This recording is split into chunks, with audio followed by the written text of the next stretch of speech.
우리 하나님 말씀을 찾아보겠습니다. 사도행전 18장 1절에서 11절까지의 말씀입니다. 그 후에 바울이 아덴을 떠나 고린도에 이르러 아골라라는 본도에서 난 유대인 한 사람을 만나니 글라우디오가 모든 유대인을 명하여 로마에서 떠나라 한 고로 그가 그 안에 브리스길라와 함께 이달리아로부터 새로 온지라. 바울이 그들에게 가매 생업이 같으므로 함께 살며 일을 하니 그 생업은 천막을 만드는 것이더라. 안식일마다 바울이 회당에서 강론하고 유대인과 헬라인을 권면하니라. 실라와 디모데가 마게도냐로부터 내려오매 바울이 하나님의 말씀에 붙잡혀 유대인들에게 예수는 그리스도라 밝히 증언하니 그들이 대적하여 비방하거늘 바울이 옷을 털면서 이르되 너희 피가 너희 머리로 돌아갈 것이요 나는 깨끗하니라.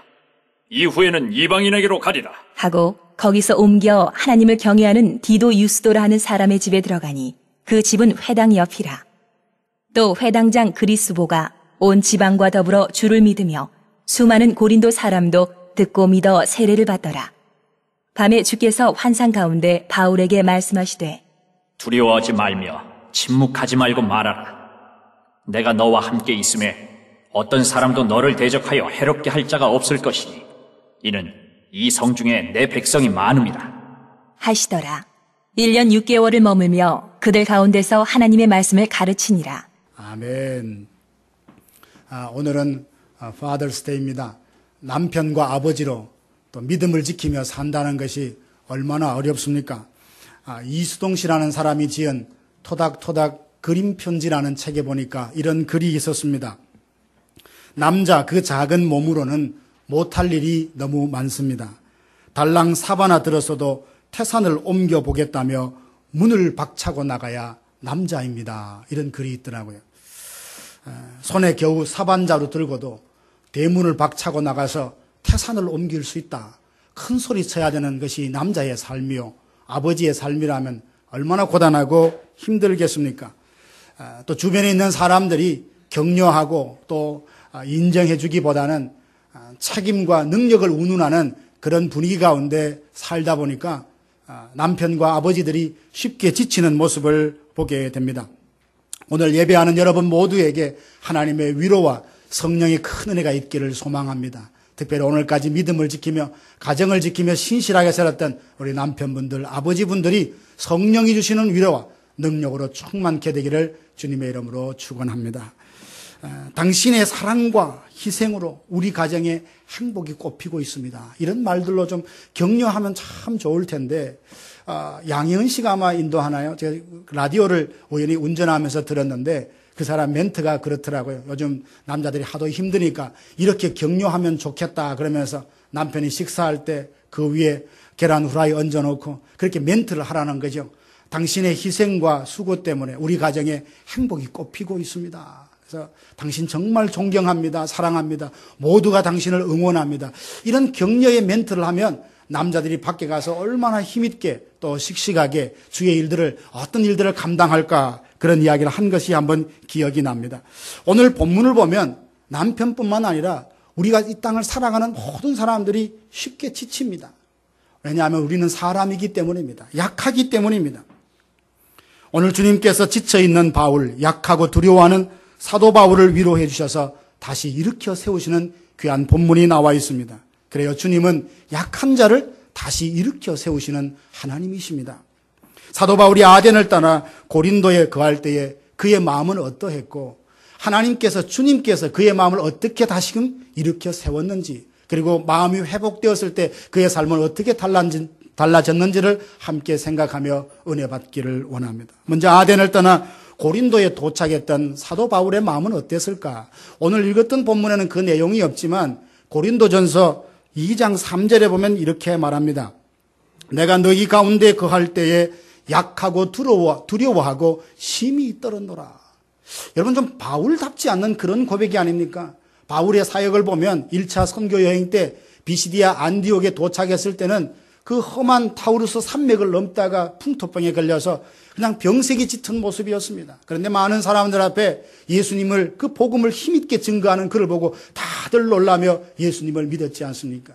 2차 선교 여행 때는 빌립보에 갔을 때에 복음을 증거하다가 감옥에 갇히기도 했습니다. 매에 맞기도 했습니다. 그런 쓰리고 아픈 몸을 가지고 밤중에 그 옥중에서 찬양하며 기도했던 사람이 사도 바울입니다. 데살로니가에 갔을 때도 유대인들의 많은 핍박이 있어서 아덴으로 옮겼지요. 아덴에 가서 하나님은 창조주 하나님이시다. 그분은 생명과 호흡을 공급하시는 공급자가 되신다.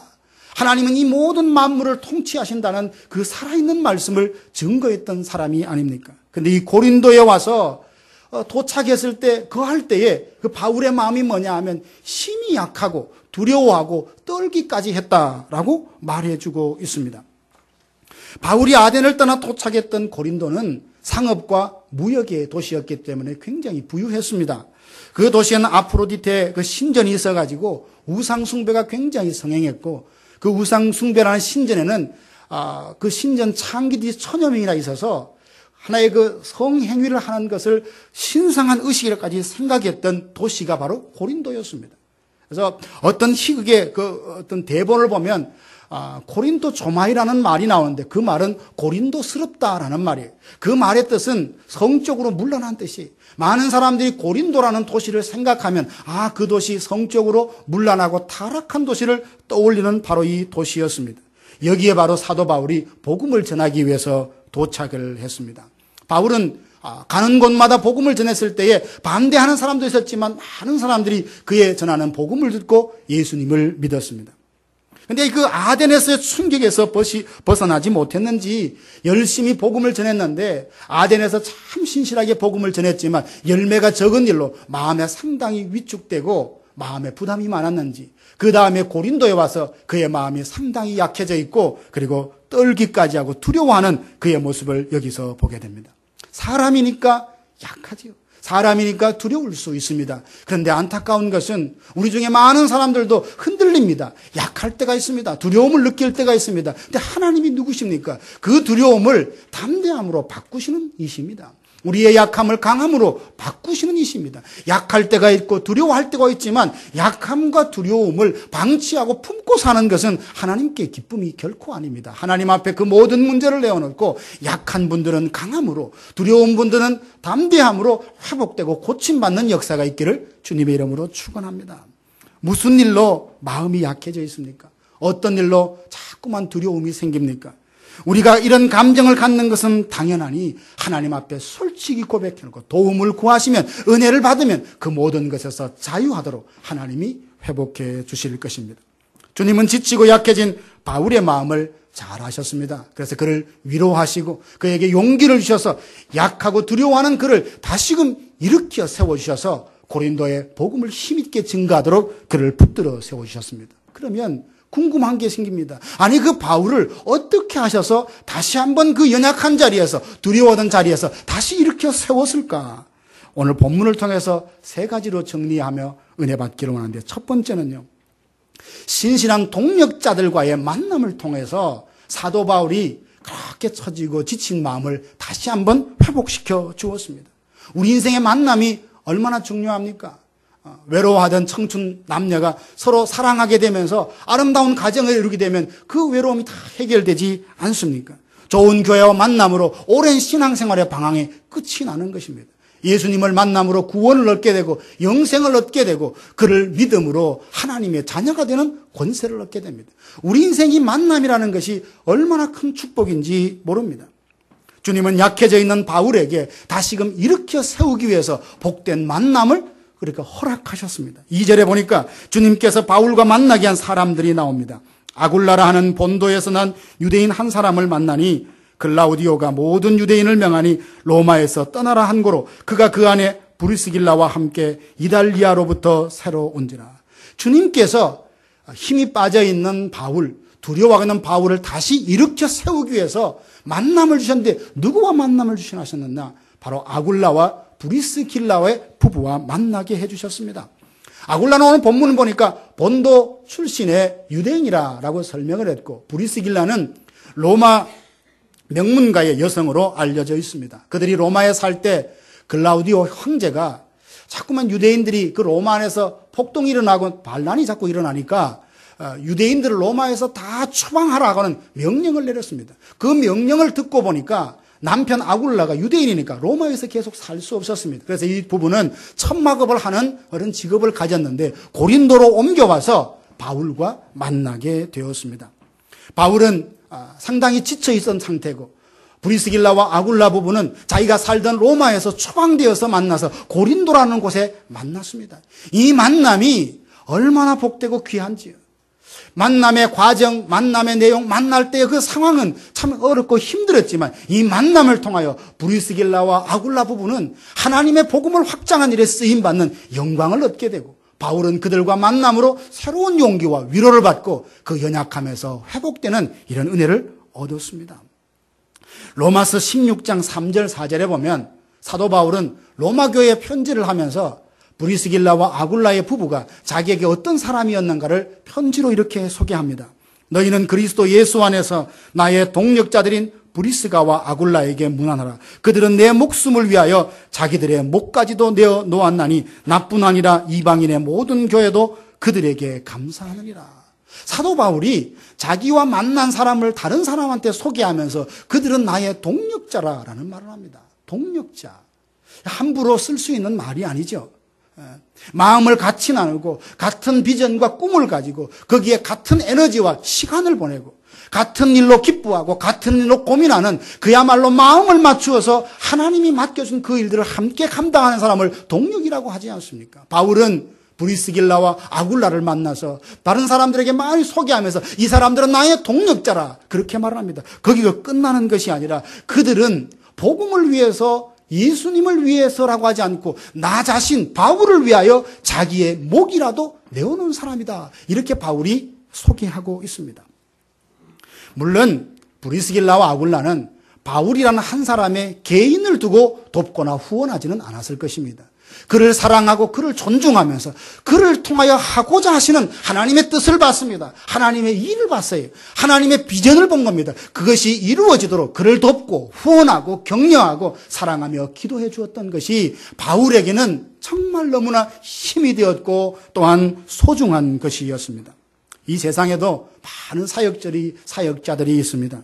그들에게 공통점이 있습니다. 보면 하나님께서 목회자를 통해서 사역자를 통해서 하고자 하는 일들을 이루시기까지 그 혼자 단독으로 어떤 일을 행하시는 것은 거의 없습니다.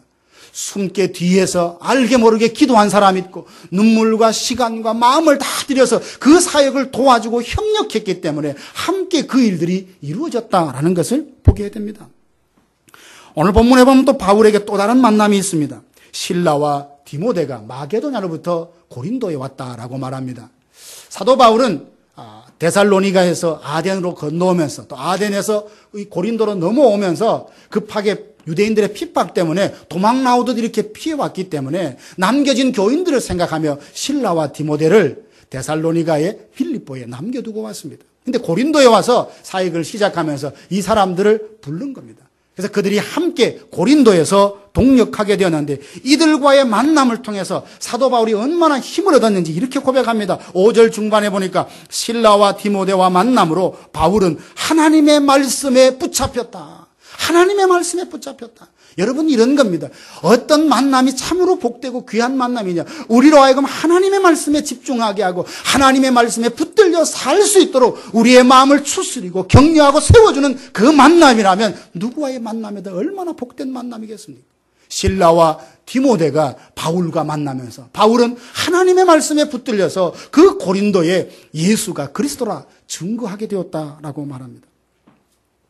아굴라와 브리스길라는 바울을 다시 일으켜 세우고 그 사역자를 축복하고 위로하기 위해서 준비된 하나님의 준비된 선물, 그릇과 같은 사람이었습니다.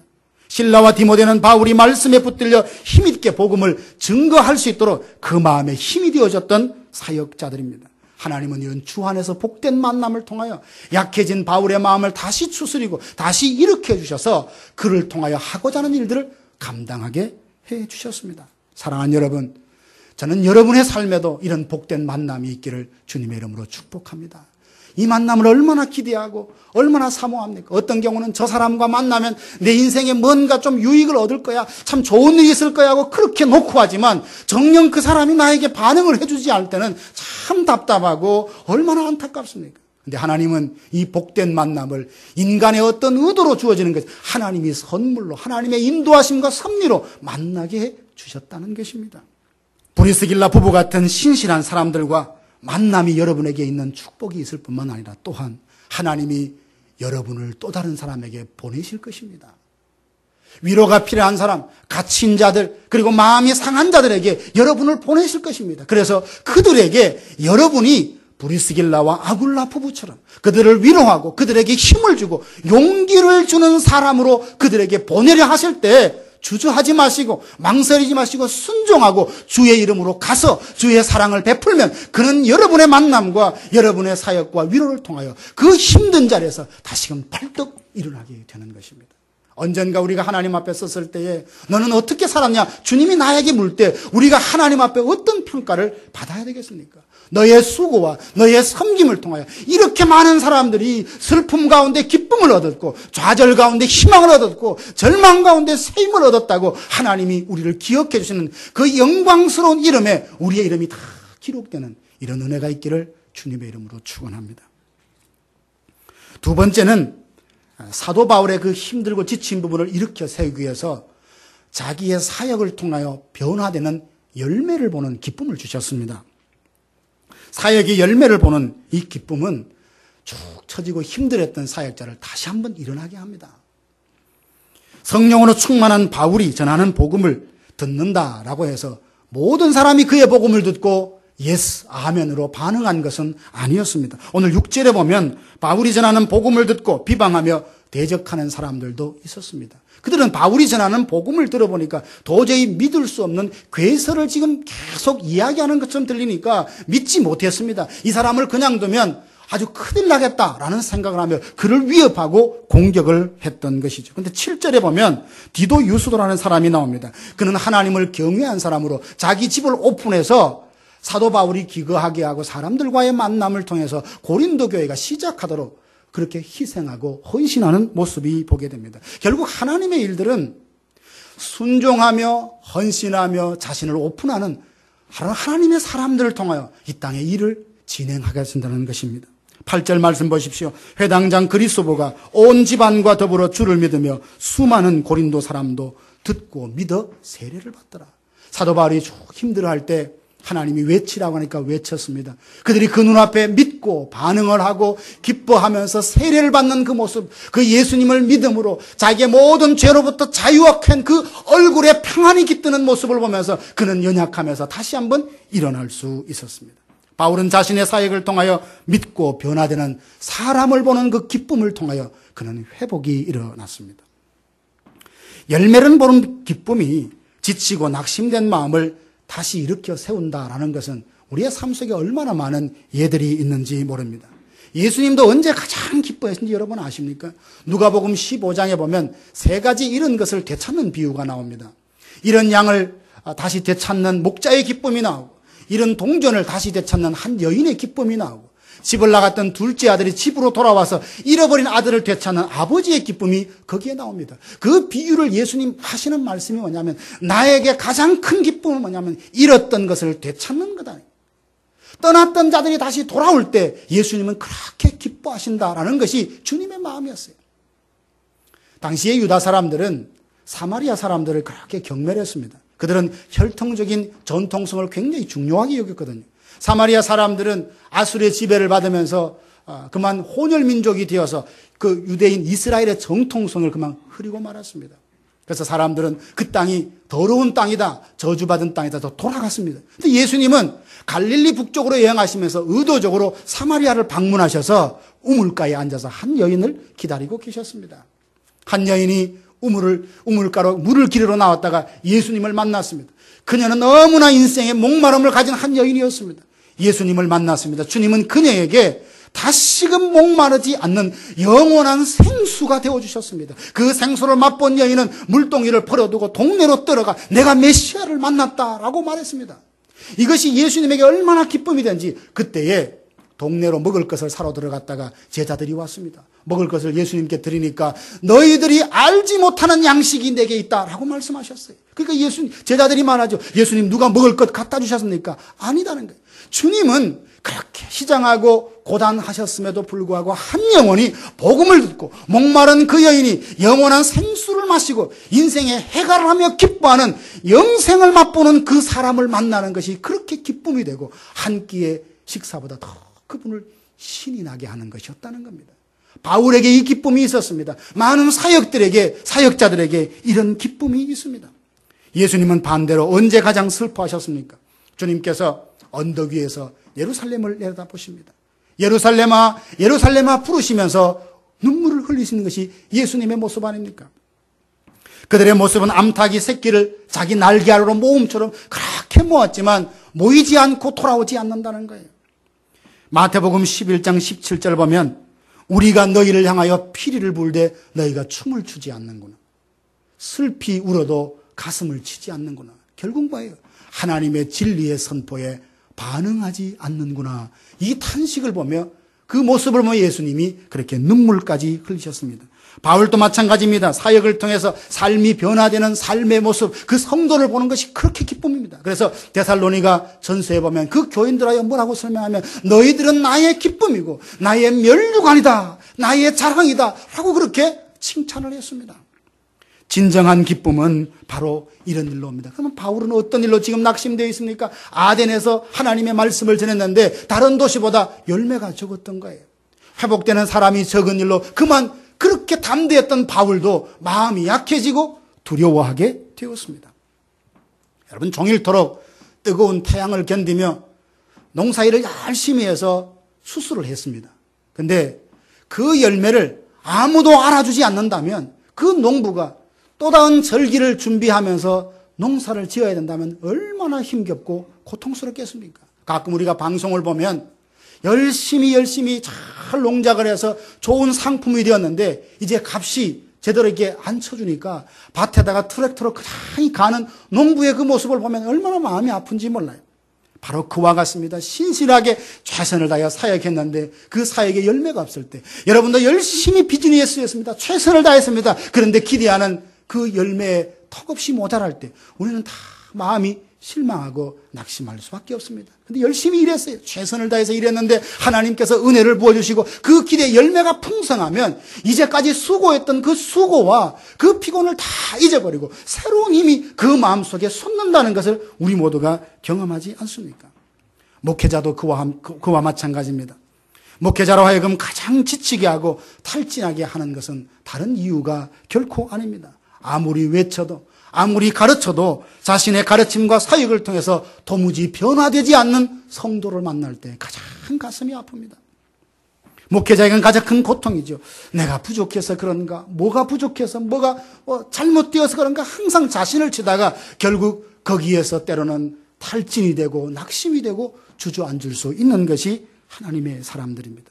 비록 부족해도 연약함이 있어도 하나님이 세우신 자로 목회자로 존중해지고 사랑하고 기도해지고 함께 하나님의 뜻을 이야기하면 힘을 보태고 같이 해보자고 할 때에 그는 자신의 연약함을 딛고 하나님의 뜻을 이룰 수 있는 하나님의 사람이 될 수 있는 것입니다. 사도 바울과 같은 사람도 지쳤잖아요. 사도 바울 같은 사람도 약해져서 두려워할 때가 있었어요. 그 두려움이 잠시 지나가는 것이 아니라 힘이 떨 정도로 그의 두려움이 임했지만 누군가 그를 만나줘서 용기를 주고 힘이 되어주고 그 다음에 사역 가운데 열매를 보면서 다시 그 자리에서 일어났다는 것입니다.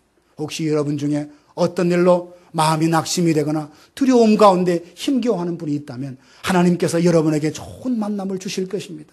또한 최선을 다해 낙심하지 않고 살아가면 언젠가 여러분 삶에 풍성한 열매를 주심으로 다시금 그 자리에서 반드시 일어나게 하실 것입니다. 그 소망으로 인내하시고 그 소망으로 이미 된 것처럼 선포하고 나아가는 주의 백성들 되기를 간절히 바랍니다. 시편 3번째로 보면 주님이 친히 말씀해 주심으로 사도 바울의 그 연약한 자리에서 다시 일으켜 주십니다. 사람과 만났습니다. 그리고 열매도 받습니다. 그러면서 회복이 되지만 우리의 영혼 저 깊숙한 곳에 있는 그 상처라든지 아픔이라는 데서는 그런 방법으로 온전히 치유가 잘 안 된다는 것을 여러분이 느낄 겁니다. 그때 하나님의 말씀이 내 심령에 깊숙이 들어오면 그 말씀이 나를 고치는 거예요. 시편 107편 20절에 보면 이런 말씀이 있습니다. 그가 그의 말씀을 보내어 그들을 고쳐사 위험한 지경에서 건져내시는도다. 참 이 말씀을 묵상하면 얼마나 힘이 되는지. 하나님이 말씀을 보내서 그 말씀을 내 심령에 깊숙이 스며들면 내 안에 있는 많은 아픔들, 많은 고통들, 낙심들, 연약함이 그 말씀을 받아들이는 말씀이 고쳐요. 실내가 답답할 때 문을 활짝 열면 안에 공기가 달라지지 않습니까? 선선한 바람이 들어와서 이 공기가 바뀌는 것을 여러분이 느끼죠. 정말 묵상하며 하나님 앞에 잠잠히 앉아서 하나님 나 아파요, 나 힘들어요 하시고 회복해 주세요. 말씀으로 내게 치료할 때 그런 느낌을 받는 거예요. 그 속에 감춰져 있는 것, 내가 나도 모르게 감춰져 있던 것이 다 들춰내시며 하나씩 둘씩 회복하며 나를 다시 한번 거뜬히 세우시는 그 능력을 경험케 하는 것, 이게 바로 신앙생활이지 않겠습니까? 성경을 지식적으로 많이 알기도 해야 되지만 그 말씀이 내 마음 깊숙이 역사해서 오랫동안 품어있던 아픔과 상처 그리고 힘들었던 부분이 그 말씀의 능력을 받아들임으로 내 안에서 다 해결돼서 나는 자유했다, 나는 이제 해결되었다, 나는 이제 치유받았다고 사람들 앞에 간증하는 그런 믿음 생활을 감당하게 되기를 간절히 바랍니다. 그러면 바울에게 친히 주셨던 말씀이 무엇입니까? 9절을 한번 보겠습니다. 두려워하지 말며 침묵하지 말고 말해라. 주님이 처음 사도 바울에게 주셨던 말씀은 두려워하지 말라라는 말이에요. 그럼 사도 바울이 무엇 때문에 두려워했을까요? 그가 두려워한 것은 다른 것이 아닙니다. 고난을 두려워하거나 사람들의 비웃음을 두려워하거나 돌팔매진을 두려워했던 것이 아닙니다. 그는 자기가 믿었던 내 인생의 가장 고상한 예수 그리스도의 십자가의 그 놀라운 복음을 증거했는데 사람들이 듣지 않거나 거부하는 그 자체를 두고 두려워한 거예요. 이게 얼마나 생명을 주는 말씀인데, 이게 구원의 말씀인데, 이게 소망의 말씀인데 온 힘과 지혜를 다하여 그렇게 증거했는데 듣는 자들이 그것을 제대로 아멘으로 받지 아니하고 그것을 거부하는 그 현상이 자기 눈앞에 일어날까 봐 그걸 지금 두려워하고 망설이고 있는 것입니다. 이런 두려움은 저에게도 있습니다. 감히 저 같은 사람에게 하나님의 말씀을 맡겨주셨다 생각하면 정말 감격이 돼요. 하나님 참 은혜로우시다. 하지만 그 사명을 잘 감당하고 있나 자신에게 되물어보면 이 사역이 얼마나 두렵고 힘든지 모릅니다. 언제나 말씀 속에 그 하나님의 말씀을 잘 전해야 되는데 잘한다는 단순한 어떤 재주를 말하는 것이 아니라 이 말씀이 능력 있게 여러분의 심령까지 들어가서 역사해서 여러분의 삶을 고치고 새롭게 하고 다시금 예수 그리스도의 사람으로 일어서게 하는 말씀이 되어야 될 텐데 과연 오히려 이 말씀이 시험이 되고 아픔이 되고 상처만 되면 어떨까? 얼마나 두렵고 힘든지 모릅니다. 그것을 준비하면서 때로는 책상 앞에서 혼자 그 말씀에 은혜 받아 울기도 하고 그 메시지를 잘 전달하지 못할까 봐 두려워서 울기도 하고 그렇게 말씀을 들고 준비하는 삶이 바로 이 사역자의 삶인 것입니다. 다 마찬가지일 것입니다. 그러면 사도 바울이 오늘 세 가지 방법으로 하나님이 위로해 주시고 그 약한 자리에서 일으켜 주셨습니다. 브리스길라와 아굴라와 같은 헌신적인 사역자들, 동역자들과의 만남을 허락하여 주셨고 사역의 열매를 보는 기쁨을 주셨을 뿐만 아니라 그에게 친히 말씀하심으로 두려워하지 말라, 두려워하지 말라. 또 계속해서 10절 그 뒷부분 보면요 뭐라고 말씀하시냐면 이상에서 내 백성이 많다 하시고 어느 누구도 너를 대적하여 해할 자가 없도록 내가 너와 함께 해주겠다는 약속의 말씀을 주십니다. 내가 너와 함께 한다고 하지 않느냐? 내가 너를 지켜준다고 하지 않았냐? 그래도 두려우냐? 그래도 걱정되냐? 이 바울에게 하신 말씀으로 성령님은 오늘 우리 시대에 말씀하고 있는 겁니다. 무엇 때문에 두려운가? 무엇 때문에 힘이 빠져 있느냐? 내가 너를 도와준다 해도, 내가 너와 함께 한다 해도, 내가 너를 보호한다 해도 그 두려움이 떠나지 않느냐? 너 날 믿는 거 맞냐고 성령님이 우리에게 묻고 계시는 거 아닙니까? 근데 참 성경에 보니까 묘합니다. 10절에 보니까 내가 너와 함께 있음에 어떤 사람도 너를 대적하여 해롭게 할 자가 없을 것이다. 이는 이 성중에 내 백성이 많음이라. 이 말씀을 언제 하셨냐는 것입니다. 그것은 밤에 하셨다라고 표현이 나와 있습니다. 오늘 보면 9절 말씀에 보면 밤에 주께서 환상 가운데 바울에게 말씀하셨다. 누가는 이걸 기록하면서 왜 밤이라는 시간대를 여기에 강조해서 기록을 했을까? 사역자가 지치고 낙심하고 두려워하는 것은 어쩌면 그 영혼의 밤을 맞는 것과 마찬가지입니다. 시편에 보면 그런 말씀이 있지 않습니까? 하나님의 말씀은 내 발의 등이요 내 길의 빛이라고 했어요. 바울도 빛이 필요했습니다. 하늘로부터 비춰주는 영의 신령한 광명의 빛이 필요했어요. 왜냐하면 살다가 보니까 지치거든요. 두렵거든요. 그것 때문에 밤이 오거든. 그 영혼의 밤이 왔을 때 생명의 말씀으로 빛으로 하나님께서 비춰주시니까 그 속에 어둠이 다 떠나가게 되었던 것입니다. 밤을 만난 바울에게 생명의 빛이 임하자 바울은 다시 용기를 얻고 일어설 수 있었습니다. 회복된 그의 모습을 보십시오. 11절 끝에 보니까 그는 1년 6개월을 머물며 그들 가운데서 하나님의 말씀을 가르치니라. 1차, 2차 선교에 여기까지 오면서 바울이 한 곳에 이렇게 오래 머물렀던 적이 없습니다. 근데 고린도에서 그렇게 시작할 때는 두려웠어요.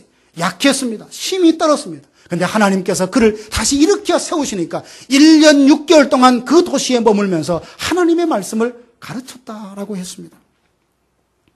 사랑하는 성도 여러분, 사도 바울의 그 지친 모습 하나님이 일으켜 세웠듯이 하나님은 우리의 지치고 두려워하는 모습을 그냥 내버려 두지 않습니다. 손 내밀고 하나님 도와주세요.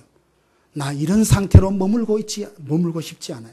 나에게 복된 만남을 주실 뿐만 아니라 내가 또 위로가 필요한 사람, 치유가 필요한 사람들에게 친히 가서 그들을 회복시키는 하나님의 손에 들려서 사용되어지는 의의 병기 되기를 원합니다. 사모하면 하나님이 우리에게 말씀을 주시고 아름다운 만남을 주시고 삶의 여러 가지 은혜를 주셔서 우리를 그 자리에서 낙심된 자리에서 기어코 일으켜 세우실 것입니다. 하나님은 하실 수 있어요. 사람은 그렇게 할 수 있다 해도 약속을 못 지키지만 하나님은 하신다면 반드시 해내시는 분이십니다. 그러므로 나약한 채로 두려운 채로 그렇게 잊지 마시고 하나님 앞에 손을 내밀고 도움을 구하십시오. 어떤 책에 보니까 그래도라는 말이 있더라고요. 이 도자는 섬도자인데 그래도. 당신은 그래도 섬에 있지 않습니까? 라고 이렇게 말합니다. 아무리 힘들다 해도 그래도 당신에게는 건강이 있지 않습니까? 아무리 상황이 다 무너졌다 할지라도 그래도 당신에게는 가족이 있지 않습니까? 앞이 보이지 않는다고 해도 그래도 당신에게는 당신을 마음껏 기도하는 교회가 있지 않습니까? 사랑하신 여러분, 우리가 아무리 힘들고 지쳐도 내일이 보이지 않아도 그래도 우리는 소망이 있습니다. 왜 그래요? 하나님이 우리와 함께 하시거든요. 하나님 우리를 책임져 주십니다. 하나님 우리를 어떤 자리에서 기어코 건져내실 것입니다. 그 소망을 가지고 오늘의 힘든 순간을 인내하며 묵묵히 걸어가다 보면 그 광야의 길을 내시고 광야의 샘이 솟게 하는 하나님의 회복의 역사가 여러분 인생에도 찾아올 줄로 믿습니다. 이 소망으로 살아가는 우리 모든 교회 성도들 되기를 주님의 이름으로 축원합니다.